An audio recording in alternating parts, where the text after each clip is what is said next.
उस देश के प्रेसिडेंट को विद्रोहियों से बचाया। कैसे अपनी जान पर खेलकर भारतीय सेना ने उस देश के संप्रभुता की रक्षा की। आजादी के बाद विदेश की धरती पर भारतीय सेना की पहली कार्रवाई, पहला ऑपरेशन आज भी इतिहास के पन्नों में दर्ज है।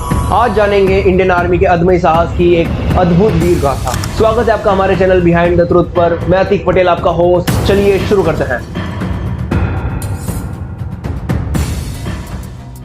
3 नवंबर 1988 सुबह का वक्त था। तत्कालीन थल सेना अध्यक्ष general VN Sharma army house से अपने साउथ ब्लॉक के कार्यालय के लिए निकलने ही वाले थे। तभी अचानक उनके पास एक कॉल आता है। ये कॉल पीएमओ के विदेश अधिकारी रोनन सैनी की थी। बीती रात मालदीव की राजधानी माले पर 200 से अधिक आतंकवादियों ने कब्जा कर लिया है। बताया ये जा रहा है कि ये लोग श्रीलंका से आए हैं। प्रेसिडेंट गयूम अभी एक सामान्य घर में छुपे हुए हैं। उनका मुख्यालय और सुरक्षा सेवाओं का कार्यालय उन आतंकवादियों के कब्जे में है। उनके कई मंत्रियों को बंदी तक बना लिया गया है।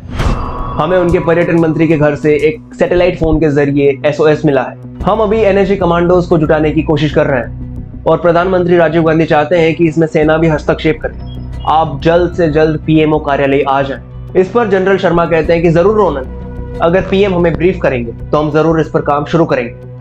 और इस जवाब के बाद शुरू होता है ऑपरेशन कैक्टस का आगाज। 26 जुलाई 1965 को मालदीव्स को यूके से आजादी मिलती और इसके पहले प्रेसिडेंट बनते हैं मौमून अब्दुल गयूम। हालांकि उनका शासन पूरी तरह स्थिर था, लेकिन कुछ विपक्षी नेता उन्हें गद्दी से उतारना चाहते थे। मालदीव्स जो 26 एटॉल्स और 1000 से ज्यादा आइलैंड्स को मिलकर बना एक द्वीप था, वो भी भारी संकट में था। मालदीव्स के एक व्यवसायी अब्दुल्ला तुल्फी ने श्रीलंका आतंकवादियों के समूह people's liberation organisation of Tamil के सदस्यों के साथ मिलकर प्रेसिडेंट गयूम की सरकार को उखाड़ फेंकने की साजिश की थी। आजादी से लेकर अभी तक मालदीव्स में सब कुछ सही चल रहा था, कोई समस्या नहीं थी, सब कुछ स्थिर था। श्रीलंका के उग्रवादी संगठन पीएलओटी के कुछ आतंकवादी मोटर बोट के जरिए हथियारों से लैस होकर मालदीव्स की कोस्ट पर पहुंचते हैं। ये लोग असल में आए तो टूरिस्ट बनकर थे, लेकिन इनका जो असल मकसद था वो था वहां की सरकार का तख्ता पलट करना। अब्दुल्ला की पूरी योजना थी कि वहां की सरकार को गिराकर उनका तख्ता पलट करके वहां की सत्ता पर कब्जा कर लिया जाए। इस गंभीर संकट के समय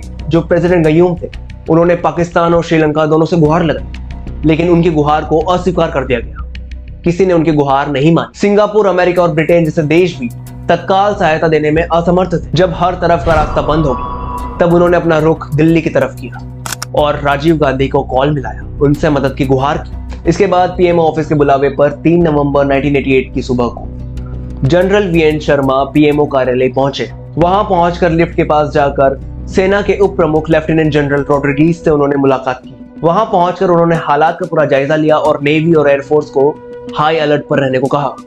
लेफ्टिनेंट जनरल ने आगरा की पैराशूट ब्रिगेड को फोन करके, जो उनकी बटालियन है, उसको 2 घंटे के शॉर्ट नोटिस के लिए रेडी रहने को कहा। उसी दिन दोपहर में प्राइम मिनिस्टर राजीव गांधी ने तीनों सेना प्रमुखों की एक आपातकालीन एक इमरजेंसी बैठक बुलाई। ब्रिगेडियर फारूक बलसारा के नेतृत्व में पैराशूट ब्रिगेड ने ऑपरेशन की योजना बनानी शुरू कर दी। इसी बीच नेवी के एयरक्राफ्ट उसके ऊपर से उड़ान भर रहे थे, ताकि जो जायजा है पूरी हाल क्या हो रखा है वहां जमीन का, जमीन पर हालत क्या है, उसके फोटोज और उसकी जो इंपॉर्टेंट डिटेल्स, उसका पूरा इंफॉर्मेशन वहां से वो एयरक्राफ्ट लेकर इधर पीएमओ में भेज रहे थे। और साथ ही साथ हुलुल एयर स्ट्रिप की तस्वीरें भी भेज रहे थे, जो कि पैराट्रूपर्स के लिए एक लैंडिंग पैड बनने वाला था। इसके बाद 3 नवंबर की रात को शुरू होता है ऑपरेशन कैक्टस।